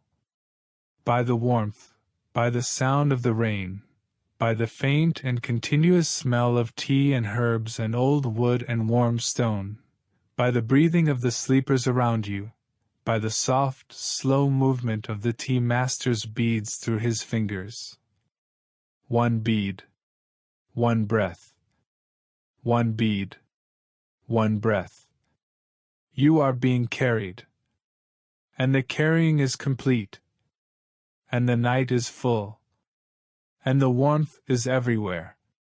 And the steam rises from the kettle, slowly, turning, dispersing, and more rises, and more, an endless patient column of warmth becoming air, of water becoming light, of something small and specific becoming something wide and invisible and everywhere. And you breathe. And your thoughts are like the steam, arising, moving, dispersing, without effort, without grasping, without resistance. Just arising, and moving, and letting go. And the quiet at the center widens, deepens, opens, like the courtyard pool. Like the rings on the courtyard pool when the rain falls into it, spreading, widening, fading, and always, always more arising, more spreading, more widening, more fading, endlessly, patiently, beautifully. You breathe. And the wide, dark, warm quiet of the night receives your breath and holds it for a moment, and then lets it go, and your next breath comes without effort, without asking, just arrives, the way all the good things have arrived tonight, without being summoned, without being deserved, just arriving, just being there, just being given. Rest. You are resting now. Fully, deeply, truly resting. The steam rises. And you breathe. And the rain falls. And the night is full. And the tea master sits beside his fire, moving his beads, one by one, and the sound of it is the last sound you are fully aware of. That small, quiet, patient rhythm. Bead, and bead, and bead. Steady as a heartbeat. Steady as the rain. Steady as the fire. Steady, steady, steady. And everything, everything, is still. Chapter 5, The Longest Rain. Deep into the night. The rain falls. It has been falling for so long now that it no longer seems like an event, no longer seems like something that is happening. It seems like a condition, like a quality of the night itself, as though the night and the rain are one thing, as though the darkness and the water are made of the same substance, falling together, endlessly, patiently, without beginning and without end. The caravanserai holds its breath. Or rather, the caravanserai breathes, slowly, deeply, the way very old things breathe, barely perceptibly, in the rhythm of the seasons and the years rather than the seconds and the minutes. And within this great, slow breathing, the smaller breathings of the sleepers, each one a tiny tide, rising and falling, in their own individual rhythms, and yet all of them, somehow, part of the same great slow breath of the night. Most of the travelers are deeply asleep now. The merchant in the corner, the young man curled small against the cushions, the woman in her bright-colored carpet, the tall man near the doorway, the two companions who breathed together in their synchronized rest, all of them gone into the deep country of sleep, that country with no roads and no distances, where the body rests completely and the mind, released from its duties, does what it does in the long hours of the night. You are somewhere between waking and sleeping, between the world of the fire and the rain and the tea master's voice, and that other country, that warm, dark, imageless country where rest is complete. You have been here for some time, in this between place, and it is a good place to be, a very good place. The amber dark holds you, the fire's warmth holds you, the sound of the rain holds you, and the tea master's presence, just there, steady and patient, holds you too, the way the walls of the caravanserai hold everything inside them, not tightly, not possessively, just steadily, just reliably, just here. The tea master's voice comes from far away.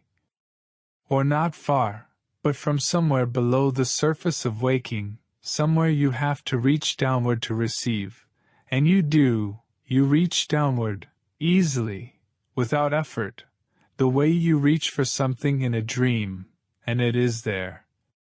He is speaking very quietly now. Almost not speaking, almost thinking aloud, sharing his thoughts with the fire and the rain and the dark and you, if you are listening, but without expectation, without the need to be heard, just releasing the words the way the kettle releases steam, because the heat of a long life and a long night has made them rise. He says, "This is the longest rain." A pause. Every year there is a longest rain, the rain that comes and stays, and the earth drinks and drinks, and the dried roots remember what it is to be wet, and the cracked clay remembers what it is to be soft, and the dust that has been dust for so long it has forgotten it was once mud, remembers. The fire breathes. The coals glow. I have watched many longest rains, he says.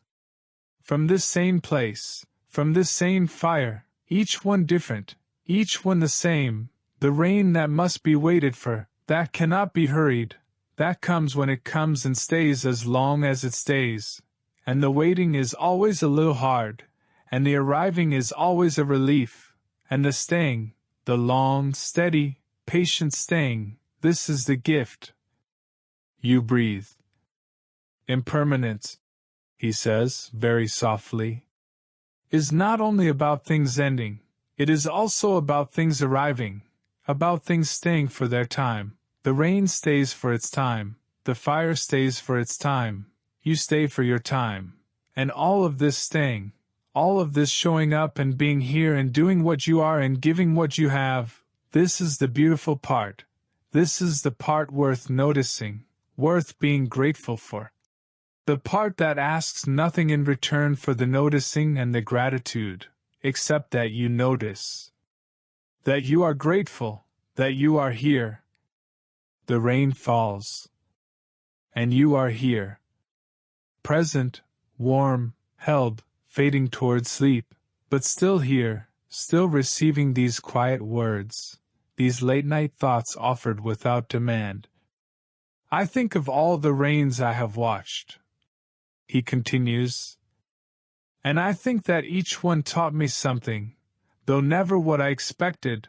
The rain does not teach in the way a teacher teaches. It does not explain. It does not instruct. It simply falls. And if you are watching, if you are quiet enough and patient enough, something comes to you, some understanding that was always already there but needed the rain to fall long enough and steadily enough to wash away what was covering it. Your breathing has slowed further. Your chest rises, and falls, and rises, and falls, and each fall is deeper than the last, more complete, more releasing, as though the body is practicing the act of letting go, practicing it in small, safe increments, with each breath, letting go just a little more, and finding that the letting go is not frightening, not a falling, but a floating, a rising, an opening.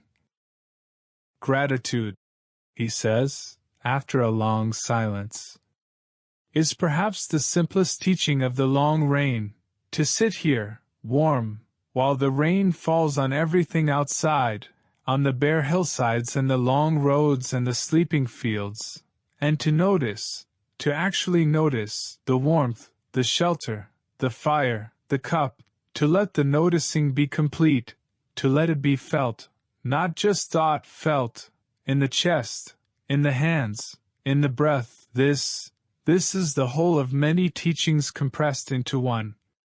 You feel it.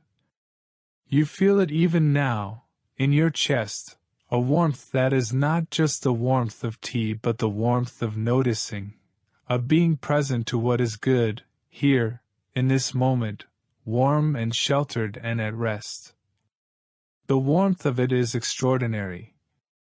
The warmth of simply being grateful, of letting the gratitude be real and felt, and not just named, of allowing it to move through the body the way the tea moved through the body, finding the cold places, finding the tired places, finding the held places, and settling in them, warming them, releasing them, gently, completely. You breathe. And the gratitude breathes in you. The ordinary moments, he says, are the most worth noticing, because there are so many of them, and they pass so quietly, and we are so accustomed to looking past them toward the extraordinary, toward the dramatic, toward the arrival and the departure and the crisis and the resolution, and all the while, the ordinary moment stands quietly beside us, waiting, patient, full of everything we are looking for. Full of the warmth and the rest and the belonging we think we will find somewhere else, in the arrival, in the resolution, but it is here, it was always here, in the ordinary moment, in the cup of tea, in the sound of rain, in the warmth of a fire in the middle of the night. The fire settles. The coals shift. The light changes, and changes again, and steadies into something deeper, more amber, more intimate, the light of the deepest part of the night when the fire has burned long enough that only its most patient core remains. And in this light, in this deep and amber patience, you let the words move through you, not holding them, not analyzing them, just letting them be what they are, steam from a kettle, rising, warming, dispersing, becoming part of the air you breathe, becoming part of you. The rain has changed again. Deeper in the night, it has found a rhythm even slower than before, even more measured, each drop more deliberate, as though the rain too is winding down, not ending, but deepening, settling into its most essential self, the part of it that is pure patience, pure continuity, pure presence. You hear each drop now. Each individual drop. The way you can hear individual notes in music when you are very still, when all the surface noise has quieted and what remains is the essential sound, the note itself, clear and singular and complete. Drop. And drop. And drop. Each one a small arrival. Each one a small completion. Each one already in the past by the time you have heard it, already gone, and another already here, and another already here, endlessly, with no gap, no interruption, no pause. Just the continuous arriving. Just the continuous presence. The tea master has grown quieter. His words come less often now, and when they come, they are fewer, shorter, as though they too are finding their rest, finding their way toward the silence that holds them on either side. The fire will burn until dawn, he says. A long pause. The rain will be here when you wake. Another pause. Everything will be here. And then, quiet. Just the fire. Just the rain. Just the amber dark and the warmth and the soft, harmonized breathing of the sleeping travelers. And the tea master is still, moving only when the coals need attention, when the kettle needs refilling, these small, necessary motions, and then returning to stillness, returning to his presence beside the fire, his hands quiet in his lap, his breathing slow, his eyes on the fire, or on nothing, or on everything, it is impossible to tell. You breathe. Your body is heavy now. Not heavy with effort, heavy with rest, heavy with the weight of a body that has released its vigilance, that has finally agreed, in all its parts, to be still, to trust the night, to trust the warmth, to trust the man who tends the fire and pours the tea, to trust that all the things that need attending to will wait, and that this stillness, this warmth, this rain-filled night, will also wait for nothing, will be complete in itself, will not require you to be anywhere else or do anything else or be anyone other than what you are right now, which is tired, and warm, and grateful, and at rest. At rest in the oldest way, the way the earth is at rest beneath the rain, receiving, absorbing, being nourished by what falls, without effort, without performance, just openly, completely, receiving. You receive the night. You receive the warmth. You receive the sound of rain on ancient stone. You receive the smell of tea and herbs and wood smoke and wet earth. You receive the amber light of the lanterns and the amber warmth of the fire and the amber quiet of the deep night. You receive all of it, without holding, without grasping, just receiving, in the way the earth receives rain, openly, completely, with gratitude. And the night gives, and gives, and gives, and the rain falls, steadily, patiently, deeply, the longest rain, doing its work, its ancient, necessary, generous work, and you rest in the middle of it, in the warm center of the cold dark, in the dry center of the falling water, in the still center of the long night. And the tea master tends his fire, and the lanterns hold their small, steady flames, and the sleepers breathe, and the rain falls, and you breathe, down, down, down, into the deep warm dark of rest. Down, where the days are quiet, and the roads are soft, and the weight is lifted, and all that remains is the simple, extraordinary, utterly sufficient fact of being.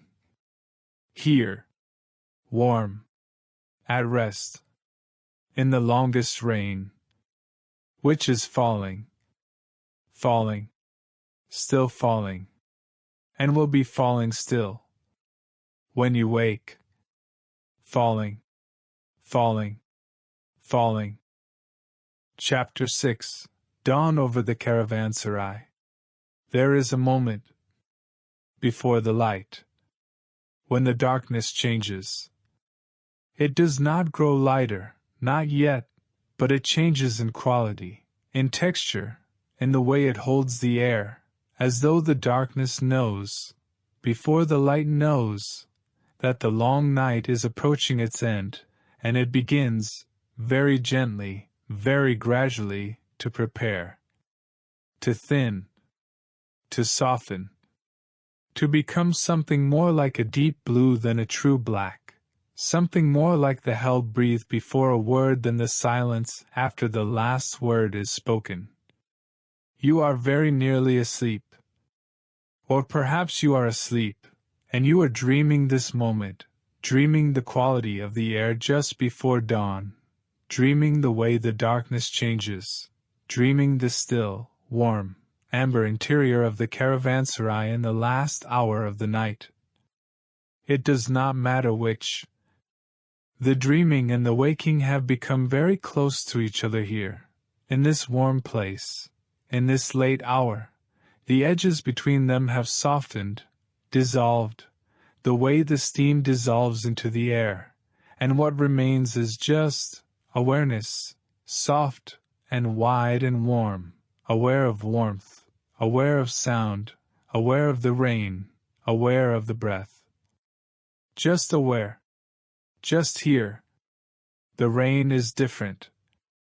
You hear it through the thickness of sleep or near sleep, and it is different from what it was at midnight, different from what it was when the night was at its deepest. It is lighter. Just slightly, barely perceptibly lighter, as though the clouds above the caravanserai have given most of what they carried and are offering now only what remains, still steady, still patient, still the same rain, but thinning, the way the night itself is thinning, the way everything thins at the approach of dawn, becoming more itself, more essential, the last, truest expression of what it has been all night. You hear each drop. Clearly. Individually.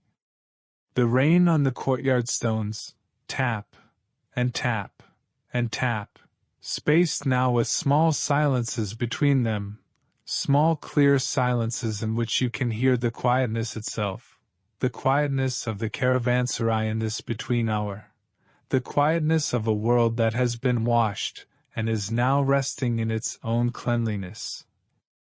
You breathe. The fire. The fire is very low now.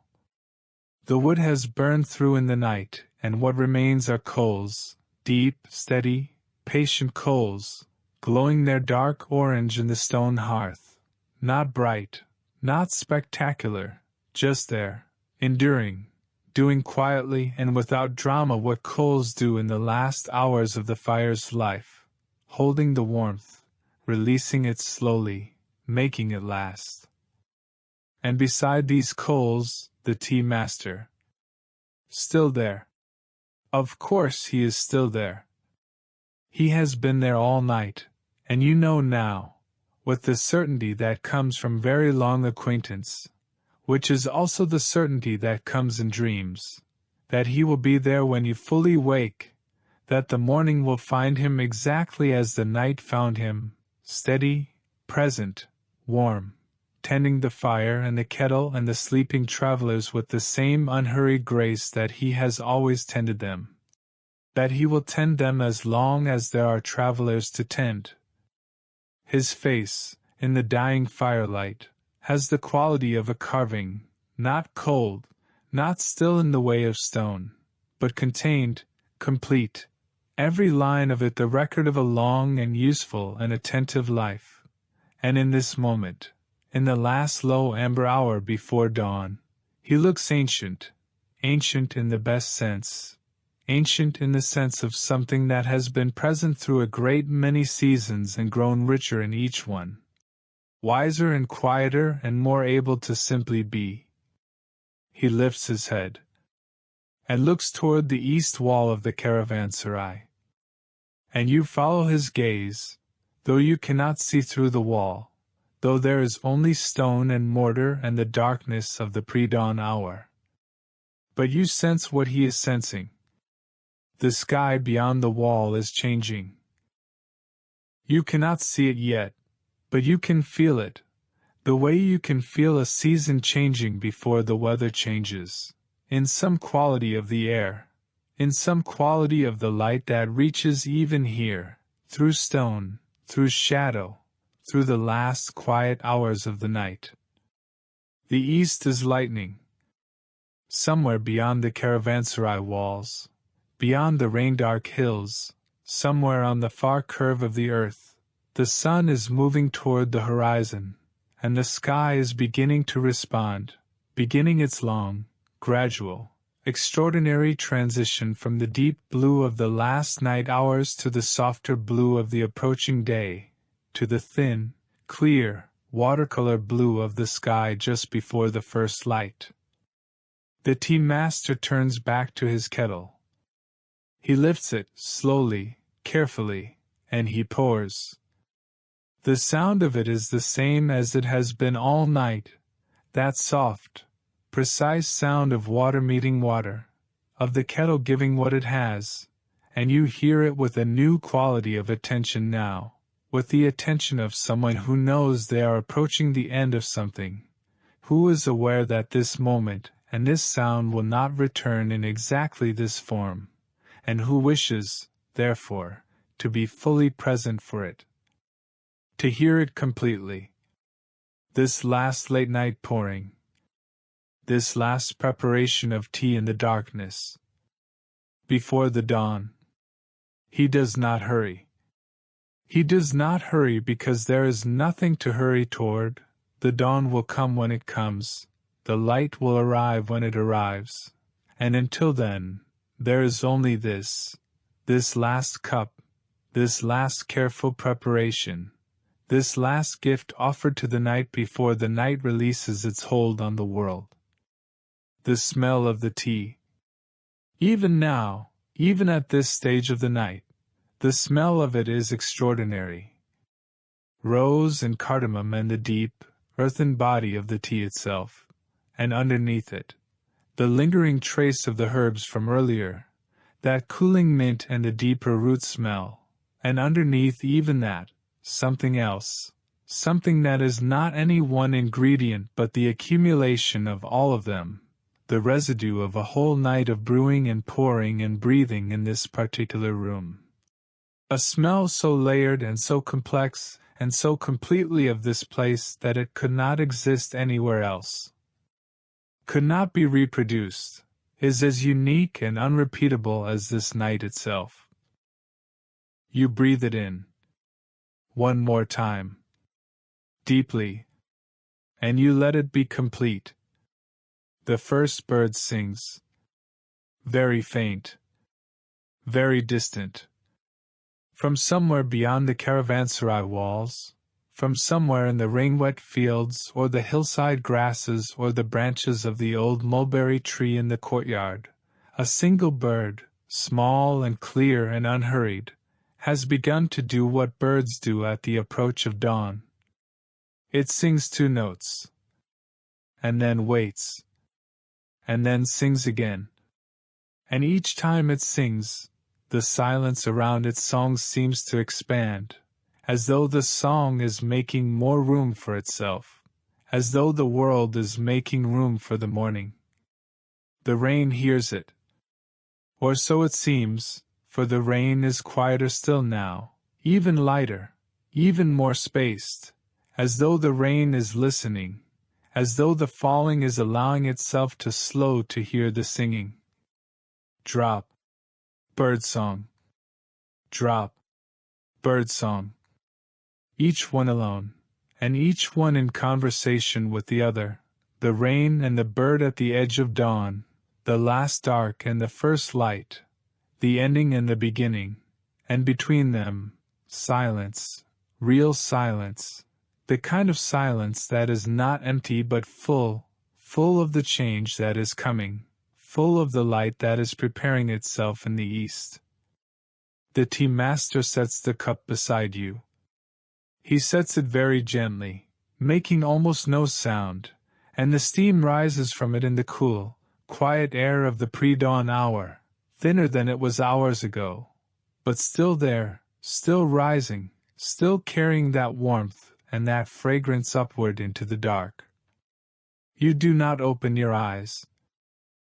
Or perhaps you do, perhaps you open them just enough, just to a crack, enough to see the amber light of the coal fire, enough to see the shape of the tea master beside his brazier, enough to see the steam rising from the cup beside you, enough to see all of this and feel, one more time, the completeness of this moment. This particular unrepeatable moment at the edge of dawn in an ancient caravanserai where the rain is slowing and the birds are beginning and the fire is low and the night is almost done. and then you let your eyes fall closed again.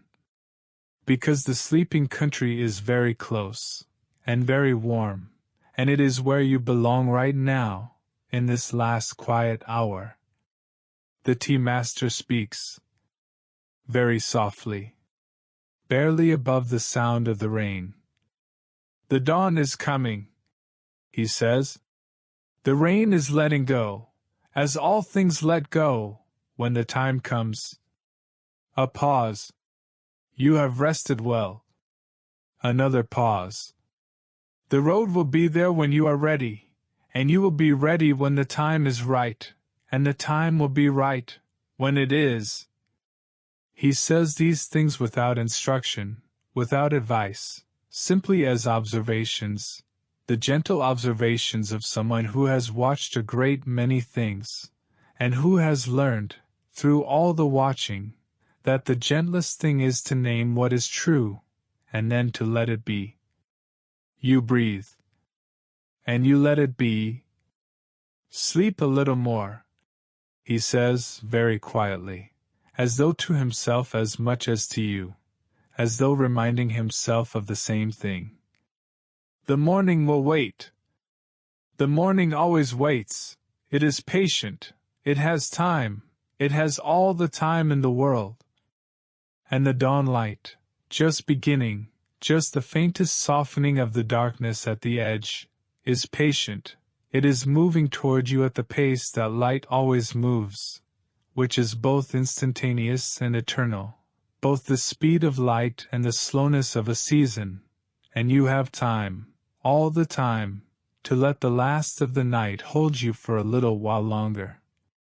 The courtyard is beginning to appear. Very slowly, very gradually, as the darkness thins, shapes emerge from it. The rectangular pool with its surface no longer disturbed by rain, the last drops falling now in long, separated intervals. The old mulberry tree with its spread of dark branches, the arcade pillars, the carved stonework, the ancient walls that have held all of this for centuries, all of it emerging slowly, the way things emerge from sleep. Not suddenly, not dramatically, but gently, naturally, finding themselves in the light the way you find yourself in the morning, taking a moment to recognize where you are, and then resting in the recognition, warm and glad. The color of the sky in the east. You see it through the open arch of the Caravanserai gate. A thin line, a hairline, the thinnest possible suggestion of something lighter than dark, not gold yet, not rose, not anything you could name, just less dark, just the very first breath of difference at the edge of the world, where the night and the day negotiate their ancient daily border. And this small, barely visible change, this nearly invisible beginning, is one of the most beautiful things you have ever seen.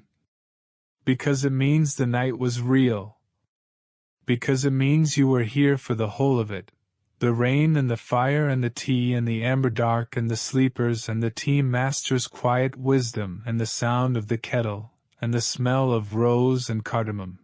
And it was all real, all of it, every drop and every word and every warmth. And the dawn is real too. Just arriving. Just the first line of it. The way all arrivals begin, quietly, tentatively, not yet knowing if they are welcome, and then, finding that they are, widening, deepening, becoming themselves. The bird sings again. Closer now. Or perhaps you are simply more awake, more able to hear it. The two notes that say something simple and complete about being alive in the early morning, something that has no translation into words and needs none. Another bird answers from somewhere further away. Two notes, and then two notes, and then silence, and then two notes again, and the silence between them is the silence of the whole waking world, of the hills and the fields and the long road and the caravanserai and the ancient walls, all of it resting in this silence. And then, 2 notes, again. The rain has almost stopped. Almost. A few drops still fall. You can hear them on the courtyard stones, spaced now by long, clear silences, each drop distinct, each drop the last drop, and then another last drop, and then another, until the last drop truly is the last drop, and you hear it, you hear the moment when the rain stops, when the silence is complete, when the only sound is the drip of water from eaves and branches, the last water finding its way down, making its last sounds, and then, quiet. Complete quiet. The quiet after rain. It is one of the most beautiful sounds in the world.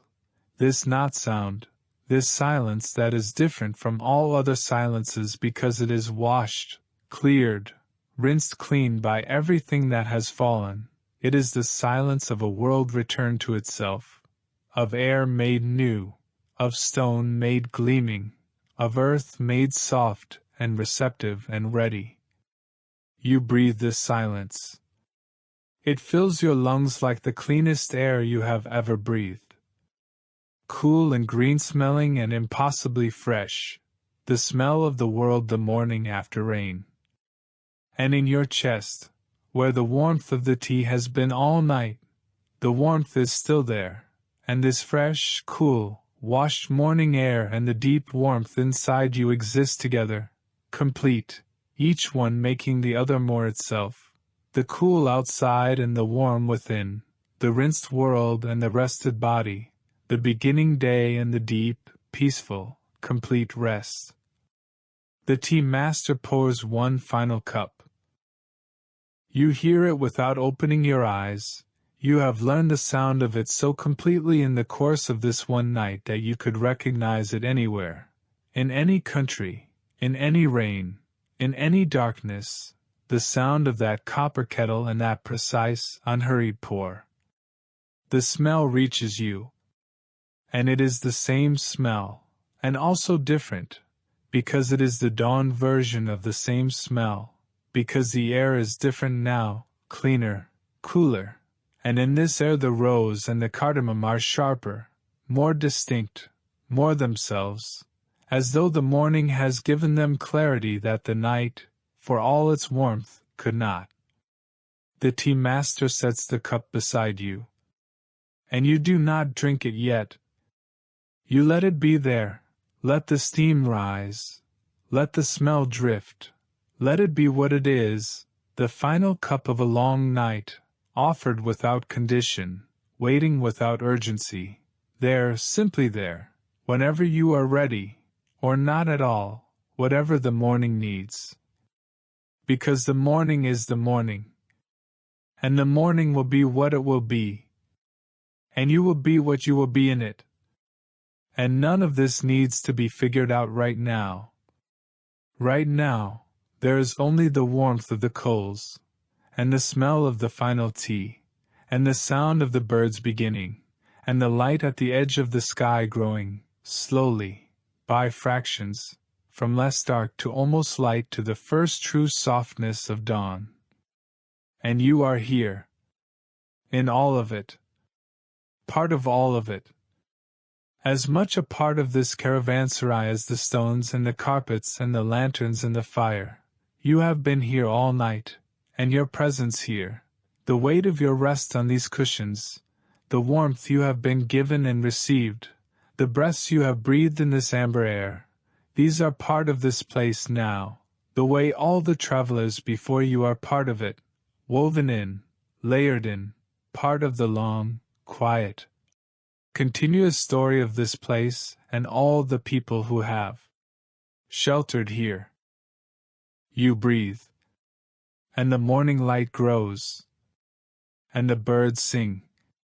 And the tea master is still. And the last of the coals glow.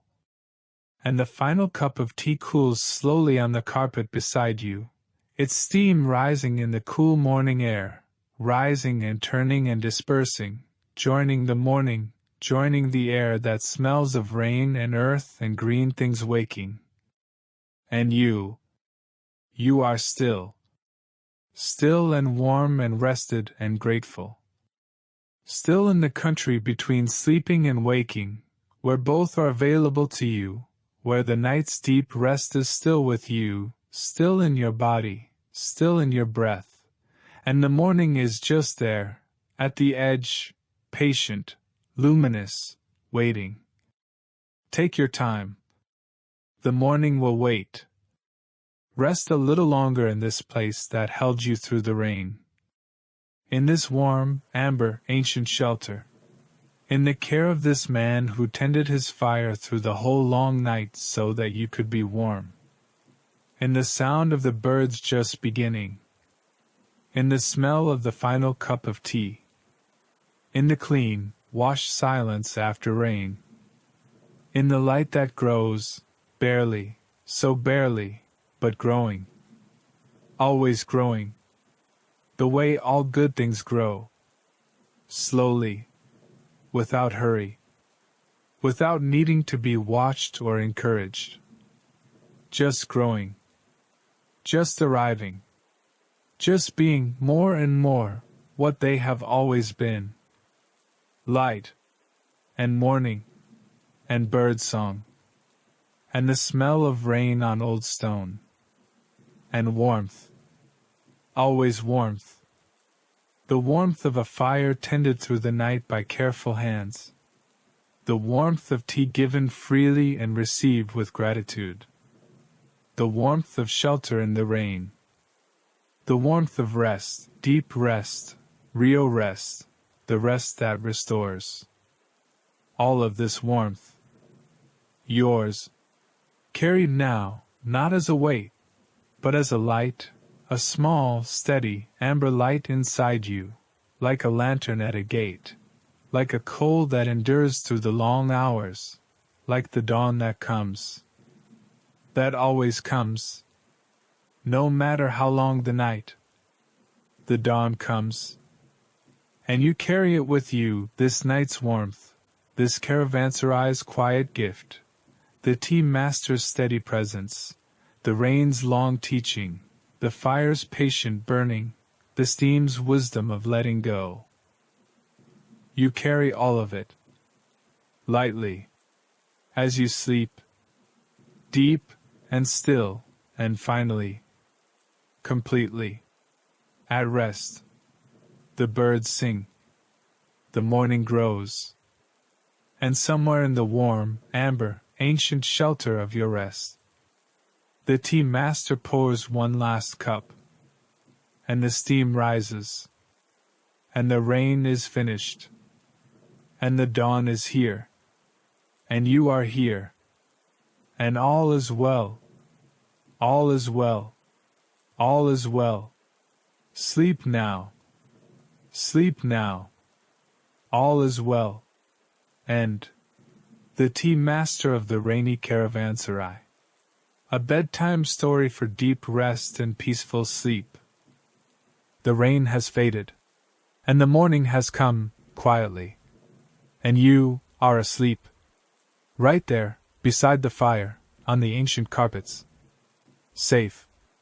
The tea master is still there. Still tending the fire. Still brewing. Good night, traveler. May your road be full of peace.